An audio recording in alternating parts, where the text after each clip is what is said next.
when you think of certain things or you vibrate at certain frequencies and you use your certain mood, there's actually a power and an influence to that we might not expect, where we are literally attracting those things into our experience, which is why, people go like, and people say, well, that's nice, Andrew, but I've been thinking about that job promotion for like a year and it hasn't come. And to which I asked them, all right, when you're thinking about job promotion, are you happy and excited, or are you frustrated?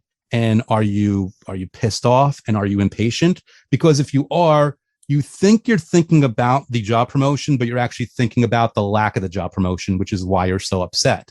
And that's the beauty of the emotion part of this. Whether you feel good or bad about something is you're basically screaming to you of whether you're actually thinking about what you want, or you're inadvertently thinking about the opposite or lack of what you want. You can know with whatever it is, whether you're actually pulling it towards you or you're pushing it away.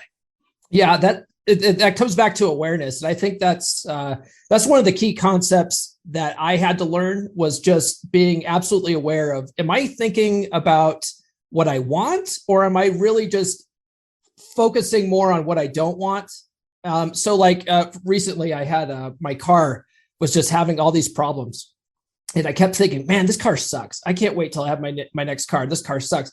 And I realized I had to really consciously think about it and go, you know what? I got to stop thinking about how this car sucks. And I really need to think about how great my next car is going to be.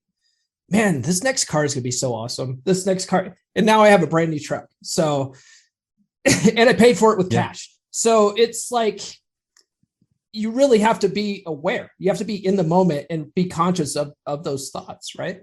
Yeah, and there's a power there, because when you're thinking of it that way, not only are you attracting the new vehicle, but because you're feeling good, you're also attracting all the other things that you want, that are kind of like on that track for getting what you want. And I want to caution people, because people often hear that and then they panic like, oh, well, that means anything that time I'm thinking something negative, I'm screwing my life up. And I'm like, well, listen, a couple things just to help people relax. One, positive thoughts and intentions are so much more powerful than negative ones.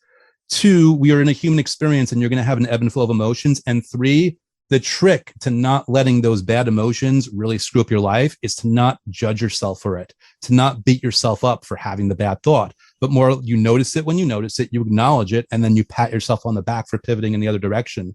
But you never stress or worry about the fact that you felt bad or you felt wrong in those moments, because it happens to everybody. Anyone that says that doesn't happen to them, I'm like, I don't know if you're lying to me or you're lying to yourself, but you're most likely lying. And again, I'm not in someone's head, but I'd say most people, they spiral down because we are in a weird like stew of mass consciousness where we are intuitive. We're actually feeling emotions of other people also. Sometimes we're picking up someone else's emotion and we are misidentifying it as our own, and it's fine. And then people are like, oh my God, now I'm surrounded by horrible people. Again, like, don't panic, don't worry about it. As long as you stay resolute in yourself, and as long as you're kind and forgiving of yourself, this is a muscle that you work, that you get better and better and better at. And I'm far from perfect at it, but I do know that when I catch myself, I've gotten so good through so much practice of getting myself right back in where I want to be. What's up, brother? If you like this clip, go back and listen to the full episode. I guarantee you'll love it. Visit my channel. If you haven't done so already, subscribe now. If you prefer to listen to longer episodes in audio format, the podcast is available on all major podcast platforms.